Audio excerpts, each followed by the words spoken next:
కేంద్ర ప్రభుత్వ కార్మిక వ్యతిరేక విధానాలపై ఏఐటీసీ నాయకులు నిరసన వ్యక్తం చేశారు. కొమరం భీం ఆసిఫాబాద్ జిల్లా రెబ్బన మండలం బెల్లంపల్లి ఏరియాలోని ఖైరగూడ ఓపెన్ కాస్ట్ వద్ద సింగరేణి కాలరీస్ వర్కర్స్ యూనియన్ ఆధ్వర్యంలో గేట్ మీటింగ్ నిర్వహించారు.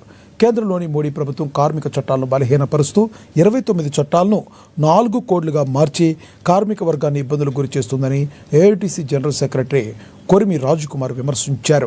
సింగరేణి భవిష్యత్తు కొత్త గనుల ఏర్పాటుపైనే ఆధారపడి ఉందని, కొత్త గనుల విషయంలో స్పష్టత లేకపోవడం ఆందోళనకరమని అన్నారు.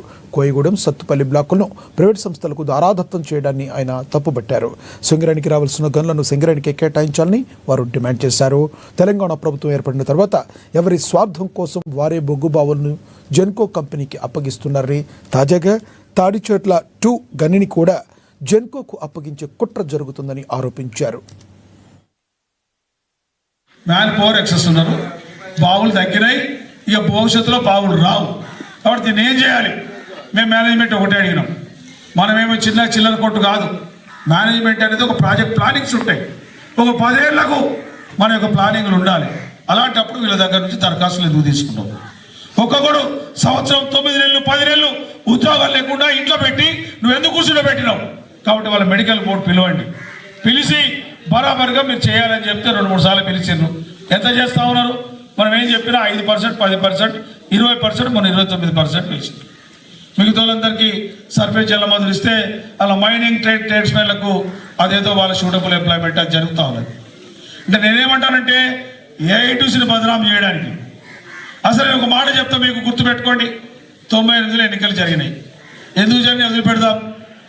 98లో మనమే గెలిచినాం 2 సంవత్సరాలు. 2000లో మనమే గెలిచినాం 2 సంవత్సరాలు. 3వసారి ఐఎన్టీసీ గెలిచింది, కాంగ్రెస్ పార్టీ అధికారంలో ఉంది, 4 సంవత్సరాలు తెచ్చుకున్నాం. 4వసారి మనమే గెలిచినాం. 4 సార్లు చాలా బాగుంది. ఎందుకు? ఎవరైనా మేనేజ్మెంట్ ఐఏఎస్ అధికారి, చైర్మన్ ఐఏఎస్ అయినా గుర్తింపు సంఘం గట్టయ్యగారిని పిలిచి కూర్చుని పెట్టుకునేది. ఐఏఎస్ అయితే పక్కన పెట్టేందుకు, ఇక్కడ రికగ్నైజ్డ్ ఏఐటీసీ కాబట్టి పక్కన పెట్టి కూర్చుని పెట్టి మాట్లాడేది. చంద్రబాబు నాయుడు ముఖ్యమంత్రి అయినా ఆనాడు సమ్మెలో 99-2000లో సింగరేణిలో ఒక సమ్మె ద్వారా 13 రోజులు సమ్మె చేస్తే ఆ సమ్మె చర్చలకు ముఖ్యమంత్రి యూనియన్ లాస్ట్ ప్రయారిటీ